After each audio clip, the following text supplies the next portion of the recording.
Alrighty then. Well, I think we're going to go ahead and get up and started. Thank you so much for joining us for our first Success Insight webinar of the year.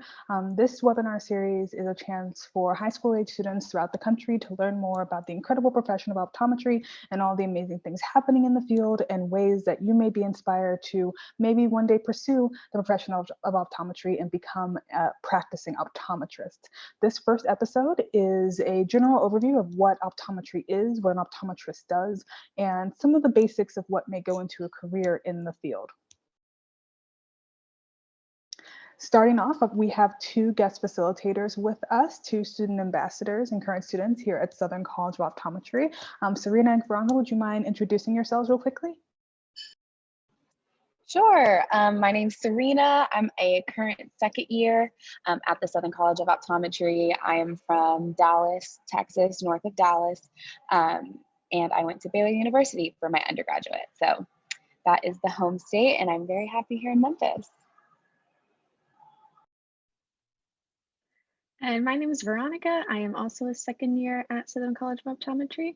I am from Florida, from Sarasota, Florida, and I graduated from the University of Florida. So go Gators. And yeah, I'm happy to be here. Wonderful, thank you so much. So before we get up and started, some quick housekeeping. Please do keep yourself muted unless you are speaking, just so we can limit any unintentional background noise. Please be respectful of all guests, facilitators, attendees. For any of our attendees, if you have any questions or comments, we will have a time for questions towards the end, but if you have anything you want to share immediately or need to ask immediately, please use the chat feature at the bottom of your screen and we'll be sure to get right to that. But as I said, we will have time for questions towards the end if there's anything you want to save for that point. But without further ado, I turn it over to our student ambassadors to get us started. Perfect. So on the next slide, we're going to be looking at a really cool paragraph that, Hannah, I know you're driving, so I won't make you read it. So I'll go ahead and read it. But if you can see, obviously something isn't as it should be when looking at the paragraph. And if you can read it, it says, according to research at Cambridge University, it doesn't matter. Oh, you can read it? Do you want to go ahead and read it? I mean, I can try and read it. Okay, yeah, go for it. Okay, according to research at Cambridge University, it doesn't matter in what order the letters in a word are. The only important thing is that the first and last letter be at the right place. The rest can be a total mess and you can still read it without a problem. This is because the human mind does not read every letter by itself, by the word as a whole. Perfect. Yeah. So I'm sure even though it was a little bit more difficult than your natural reading, you were able to get through the entire paragraph. And like I said, it is because our mind kind of skips through a lot of the letters that we typically would read step by step, which is why a lot of people read really quickly, even though they're not necessarily reading aloud. If they're reading in their mind, they read faster than they would verbally. So yeah, that's just a cool aspect that our minds, how they connect to our vision and how that's interpreted through our neural system. So we'll go ahead and go to the next slide to see another cool vision experience. Hannah, you're going to be our guest star for the day. We're going to have you looking at a ton of fun illusions. But do you see the picture on the screen? Yes, ma'am, I do. Do you see, to you, does it look like a still image or does it look like it's moving? It looks like it's moving a little bit. Right, like a little GIF.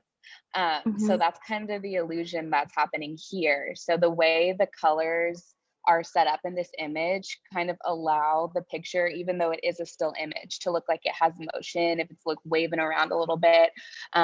So the way that placement, that different contrasting colors are made, you can actually make a still image or still life look like it has motion, which is really cool. And we learn a lot about that in a course we take called Visual Sensation and Perception, or VSP. So that's another really cool thing that we get to learn. And on the next slide, we'll look at a different optical illusion. So Hannah, what do you see when you look at this slide? Do you see the word victory or do you see the word defeat? Well, first I see the word victory, Okay, and and then then, I see defeat a little bit. right. So this idea comes from something called our visual window. So when we're looking in a certain area, even if we don't move our eyes, or like in this situation, we're looking at a specific picture, we're able to shift our focus to different details in the image, even if we're not making eye movement. So initially, you probably focused on the black areas because of the contrasting colors. You focused on how the black paint splatter writes the word victory. But after your eyes adjusted a little bit, even if you didn't move your eyes, you were able to see the word defeat in the victory. So that's another cool illusion that we have here. Now we'll move to the next optical illusion. So what word do you see in this image?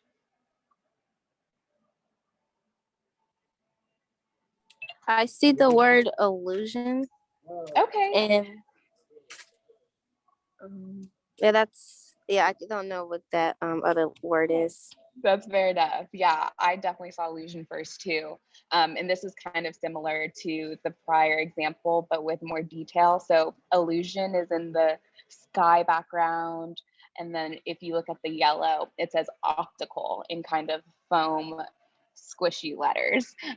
So it's supposed to hint at an optical illusion. So all that to say, optometry is not just about what you see, it's also about how you think.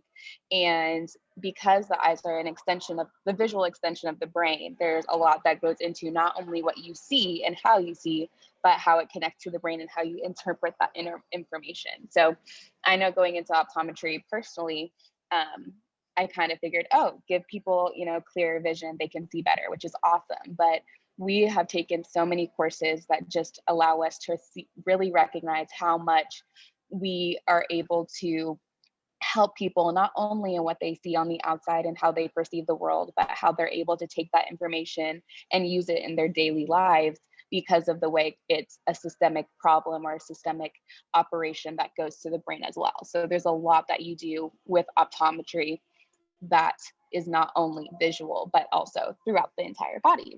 And like they say, the eyes are the lamp or the window to the body, all of that fun stuff. So there's a lot that goes on, not only in your visual system, but throughout your body. And that's why optometry school is 4 years. So we'll go ahead and talk a little bit more about that in a bit. But now we're going to go ahead and focus on the who's, what's, when's, where's, and why's of optometry. Going to the next slide, who are optometrists? So our optometrists are pretty much your primary care providers, but for your vision. So if you have ever gone and gotten a physical at a PCP or your pediatrician, or needed to get a checkup, we're that, but for your visual system, for your eye. So if you have glasses and you probably had to go to an optometrist. And if you've ever noticed, maybe you were younger and you couldn't see super far away at a board, growing up, or when you're in school, or just noticed you couldn't really see the blades of grass on the ground or the leaves on the trees kind of thing, and you were able to get glasses or get contacts and see the world clear. Those are the people who work with you in your vision. And that's what Veronica and I are studying to be. So on this list, it says perform eye exams and vision tests, prescribe and fit eyeglasses and contact lenses, provide low vision aids and visual therapy, examine, diagnose, treat, and manage ocular disorders, diseases, and injuries of the eye, which is very true. There are a lot of diseases that can happen within your vision, and I biasly think vision is probably your most important sense. And so to not be able to see or to have issues within your vision is a pretty big deal. It affects your life pretty dramatically. If you have something and it's healthy, it's easy to take it for granted. So when you're not able to see, it has a pretty fair impact on your life. So we help a lot of people just live their overall lives better through prescribing them different medications and things for the diseases that they have, not only in their eyes, but throughout their entire bodies.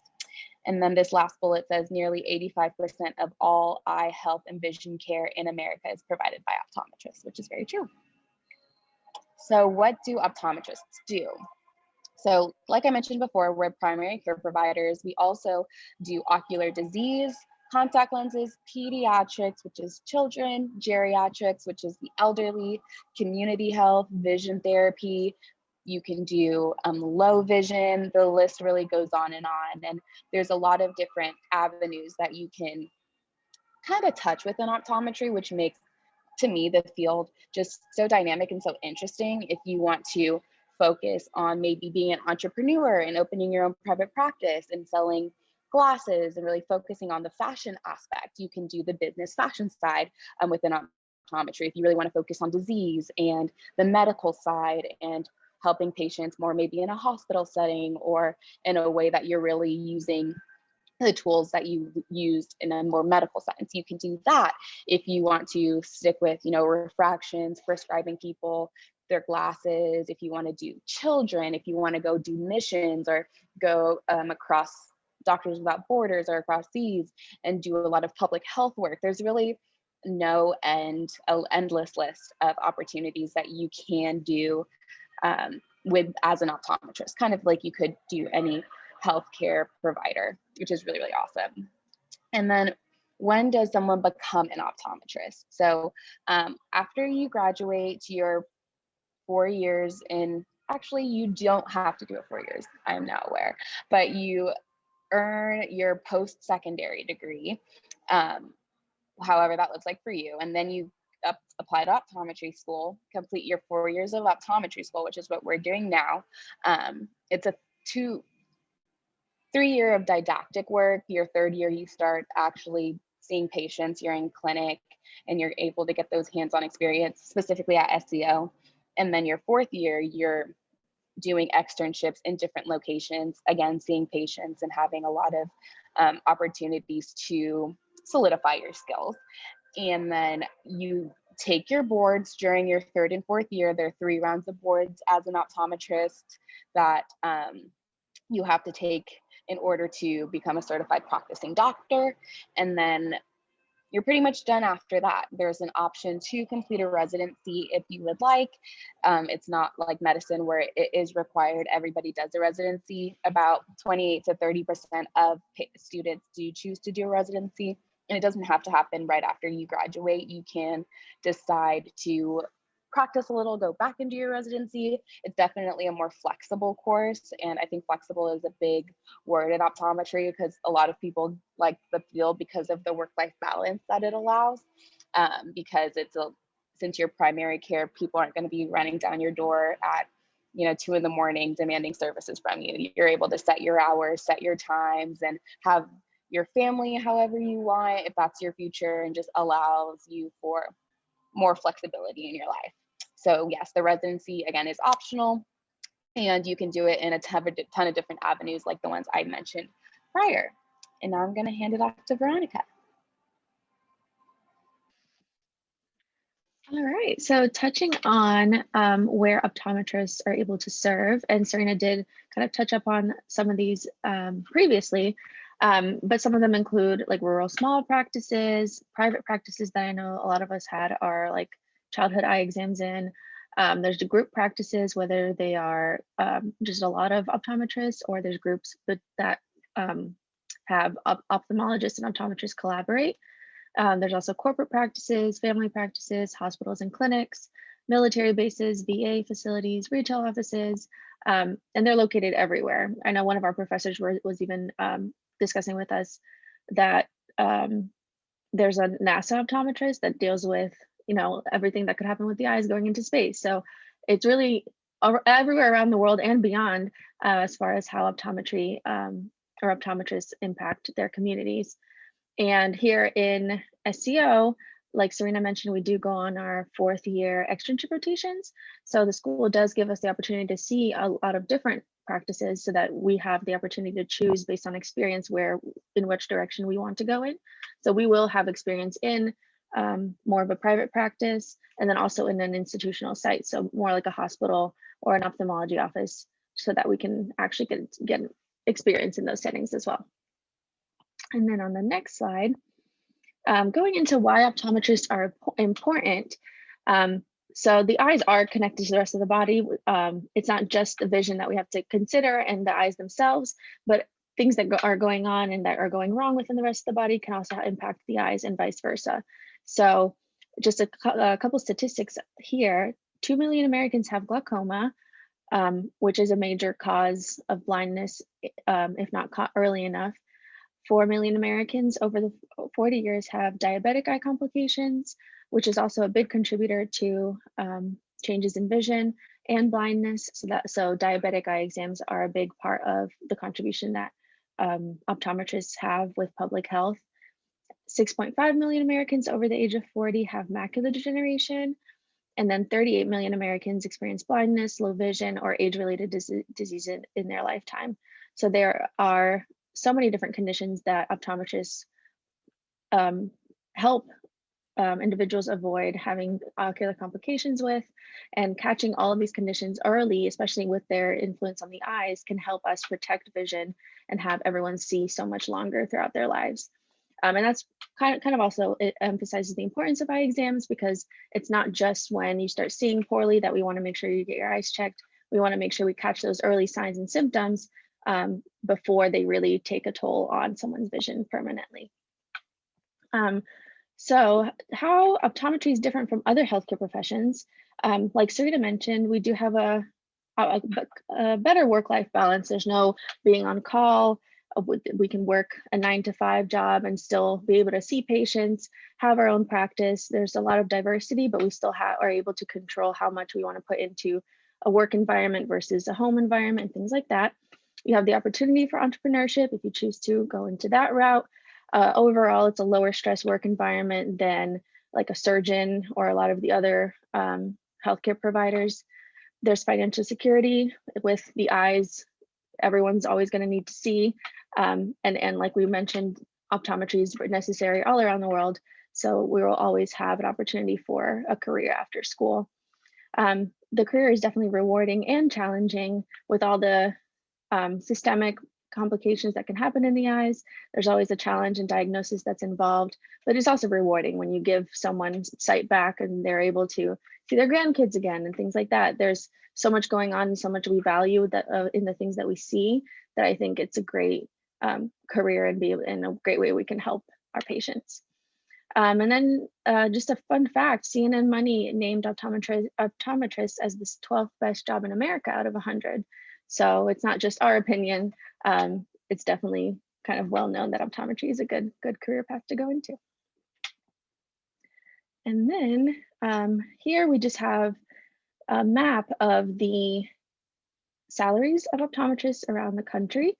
So according to the AOA's 2019 survey of optometric practice, the average net income ranged from $144,228 for the primary practice of optometry to over $170,000 for optometrists who own all or a portion of their practice. So there's a big range of incomes, and there's not really like a limit to how much you can make as an optometrist, especially if you go into the retail aspect of it as well. So not only are you having a good life balance, but you can also make a good, comfortable income, and also have a family there as well, and be able to pay off the loans that we have going into those 4 years of school. So next up, we have another little bit of an activity, finding our blind spot. So on the next slide, we just have a little bit of information. So you might think that a blind spot only applies to driving, but your brain does have a blind spot too. And with this activity, we're able to actually locate it and kind of see it for ourselves. So the great thing about how our eyes work with our brain is that we don't know that it's there. So each of our eyes has its own blind spot. It's where the optic nerve inserts into the eye, but our brain kind of fills in this space. So we never walk around thinking that there's like a spot missing on each side of our eyes. So on the next slide here, or actually let's talk about how it works first. So light enters the eye by passing through the pupil, and then it hits the retina on the back. The retina then sends what it senses to the optic nerve, which carries that signal to the brain. And the blind spot occurs, like I mentioned, where that optic nerve inserts into the brain, or I'm sorry, into the eye, because there's no retinal tissue in that area. So like with a rear view window of a car, if the retina can't detect it, it might as well be like it's not even there. So if the brain it doesn't receive a signal, it's not going to think that there's anything there. But the nice thing about it is that it can fill what the surrounding picture has, because it does realize that there should be something there, and we see a complete image when we look out into the world. So now we can skip over to our first image here on this next slide. So with this activity, we want to position ourselves looking at the image with our head kind of in the middle between that plus sign and that circle. You want to go ahead and close your left eye and focus your eyes on the plus sign with your right eye. And you're not going to want to switch between the plus sign and the circle. Just try to keep your eye on that plus sign. And now you're going to want to move your head closer to the image, closer to your screen, and try not to take your focus off of that plus sign. So as you move closer in, just try to pay attention to that circle, but don't look directly at it. And somewhere between 10 and 14 inches from your screen, you're going to notice that the circle is going to disappear from your peripheral vision. And the brain is going to complete the image with the surrounding white area. So you're just going to, it's going to look like there's no circle there at all. And that spot puts that circle within your blind spot. So that distance from the screen is where your blind spot is.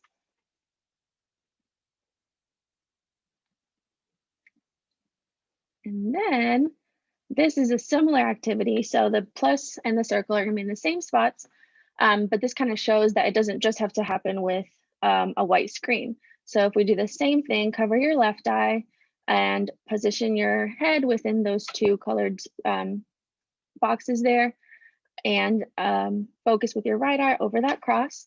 You're going to move your head closer to the screen just as before. And then when you hit your blind spot, you'll notice that that circle is going to once again disappear. And this time, because of the surrounding area is yellow, you're going to notice that the gap is filled in with yellow instead of even white, even though there's white all around, because the brain takes the information that's directly next to that blind spot area. And then this one takes into consideration yet another aspect, which is that pattern there. So same thing, position your head in the middle, move closer as you cover your left eye and focus with your right eye on that cross. And this time you'll notice that when you hit the blind spot, the yellow circle is going to disappear. And instead of being covered with just the white surrounding background, it's going to fill the gap with another red circle, because the brain recognizes that pattern and it recognizes that that's what should be there. So it's going to fill in that space, and the pattern on the right there is going to look like it's completely uniform. So that's just a cool little observation of finding a blind spot.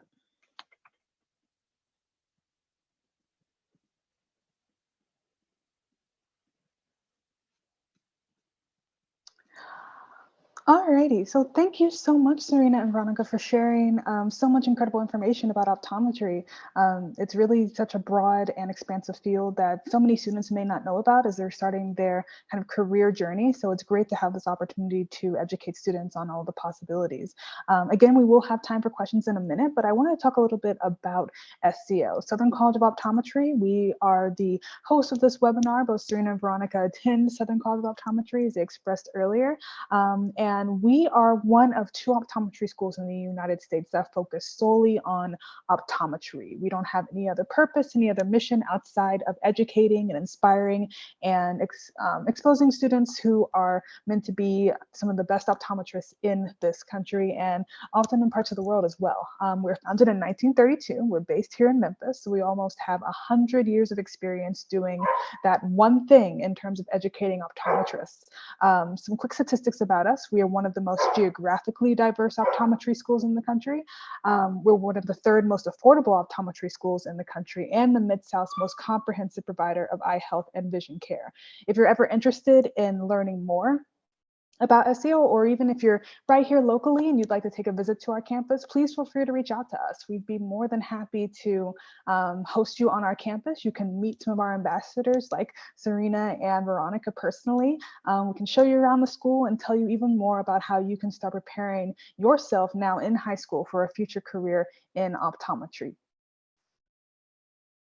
So now we're going to go ahead and open it up for questions. I believe Hannah is currently our only guest right now. Thank you so much for joining us live, Hannah. If you have any questions for Serena or Veronica or myself, please feel free to either unmute if you feel comfortable, or use the chat feature, and we'll be sure to address those questions.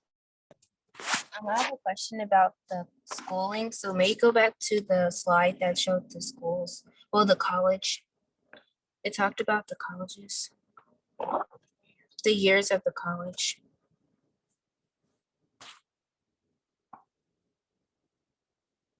So I have a question. If all of that together, is that 8 years of college, or could you break that down even more? Sure. So if you go to a traditional bachelor's program in an undergraduate institution, once you graduate high school and say you go straight into college, yes, you do your 4 years if you are on track to finishing your degree in 4 years. And if you go to optometry school right out of your undergraduate graduation or experience, then you do another 4 years in optometry school. And the residency that's optional would be an additional year on top of that. So that would make it 9 years, I guess, post-graduation from high school. But again, the residency is optional, and you can do it throughout your career whenever you'd like. So essentially, it would be an 8-year program if you do it in the traditional sense. Okay, after high school, I am going to the military. So does the military cover my optometry school? Or will it? I can actually address that. Yes, there is a military scholarship for optometrists that will cover your full tuition, and it does also include a stipend, I believe. Now, the scholarships are pretty rare. We don't have a lot of students who are actually awarded those, but this year we do have a few students. We have one who has a Navy scholarship, and I think 2 who have Army scholarships that go towards their optometry tuition. So definitely go ahead and start researching those opportunities now. Again, if you'd like more direct information, I'd be more than happy to email you some information about who to speak with regarding those scholarships, because they can certainly cut back on the exorbitant cost of going to optometry school. So yes, if you do plan to join the military, then they should cover your education for all 4 years. Okay, I'm also probably not going to do a 4-year college. I may do the community college way. So is that the same thing? I'll do 2 years of community college and then 4 years of optometry school. More specific. While we do accept credits and courses from community colleges, we do have a preference for 4-year colleges or universities. But if you are able to gain some of our main prerequisites, some of our higher level science courses, like we have physics courses that are required, or organic chemistry courses that are required, if you're able to fulfill those courses at a 4-year college or university, then you don't have to attend that college full time. So say if you were to attend 2 years of community college and then spend maybe a year and a half completing the necessary prerequisite courses in a 4-year college university, then more often than not, those will be able to count all the way towards your prerequisites. We do have some students who end up joining our program without a bachelor's degree. We have a good few students who apply and end up becoming enrolled when they've only had 3 years of undergrad without the whole 4 years, which is totally possible. As long as you have all of your prerequisites completed and you perform well in those courses, then you have as much of a chance as anyone else of being admitted to optometry school. Okay. Another question is, wait, I just forgot my question. Hold on. Take your time. Oh, so with the 4-year college, what do you think I should major in? Do I need to major in anything specific because I am interested in optometry? Specifically, we encourage students to major in whatever it is that makes you happy. We've had students who are anthropology majors, who are criminal justice majors. As long as you're able to fulfill those prerequisites, which are, majority science heavy, then you are free to pursue any major that fits your fancy. Actually, for Serena and Veronica, do you want to talk a little bit about your majors that you pursued? Sure. I went the traditional route just because I saw that it was kind of out of convenience. I found that if I could fit my prerequisites in my degree, I just did that. So I was a biochemistry major. So a lot of my prerequisites just inherently fit into my degree. But I know a lot of members of our class don't have science-based majors. I know one that comes out just off the top of my head, one of our classmates was a dance major, so that definitely didn't have like science prerequisites, and she's still here and successful. So. And yeah, I also took the traditional route. I was a health science major, and embedded in my major, it was just kind of, I guess, easier for the classes that were required for optometry school to get completed within the 4 years in the major that I was already doing. But I picked up a minor that I really liked. Now that I think about it, I can't remember what it was. Yeah, it was business administration. It was along the lines of business, and it taught me really easily. I didn't want to do business anymore, but neither here nor there.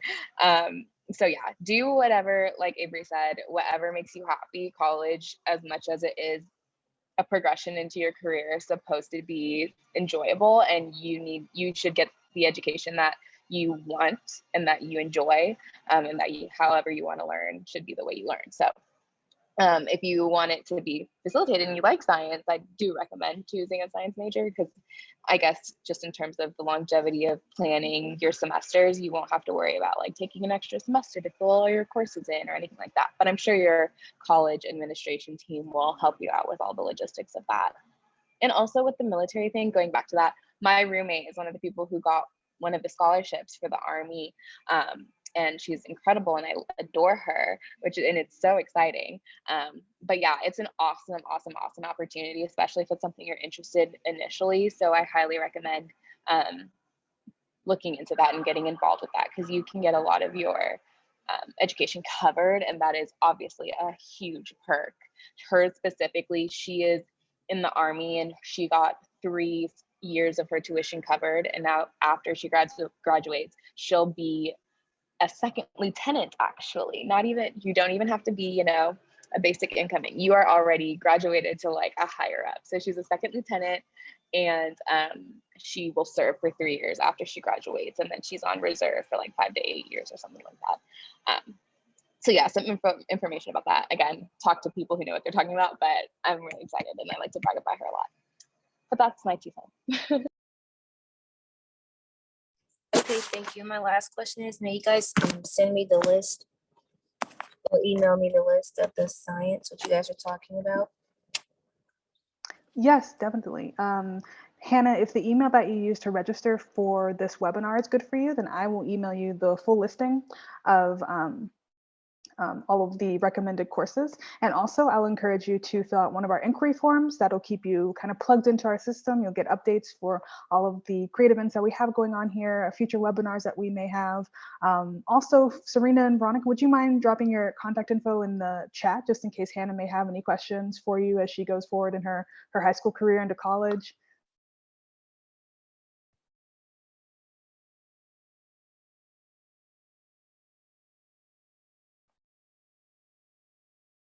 There we go. Okay, awesome. And then Hannah, please feel free to reach out to our ambassadors if you do have any questions at all. The fact that you're starting now, showing that you have an interest in optometry and you want to start planning early, shows some really great initiative.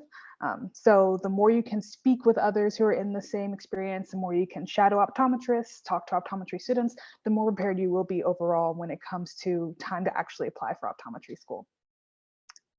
But yes, any other questions before we close out the evening? No, that would be it. Thank you.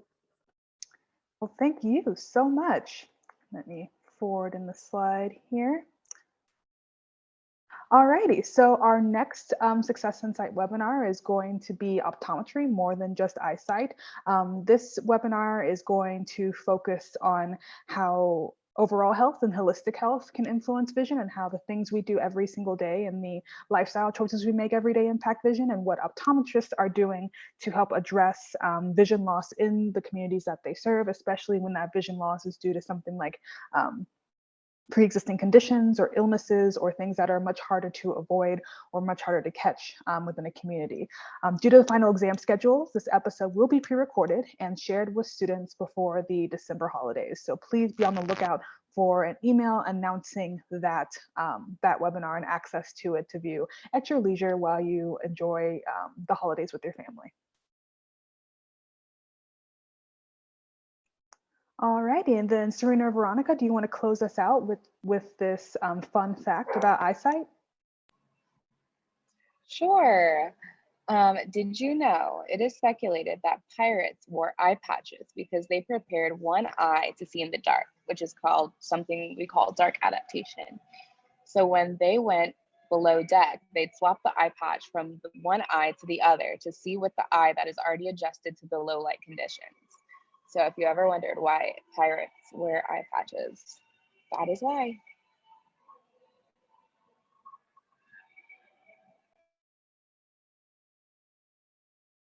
Alrighty, thank you so much for attending, Hannah, and please do stay in contact with all of us. You'll be getting emails and announcements soon regarding future webinars. And for those who are viewing this after the fact and viewing the recording, thank you for watching. And we are so happy to have this opportunity to speak with you all and start getting you interested in pursuing this wonderful field of optometry. Alrighty, so I think we'll go ahead and call that a good night. Thank you, Serena and Veronica, for participating, and we wish you all a happy holiday. Thank you guys. Have a good night.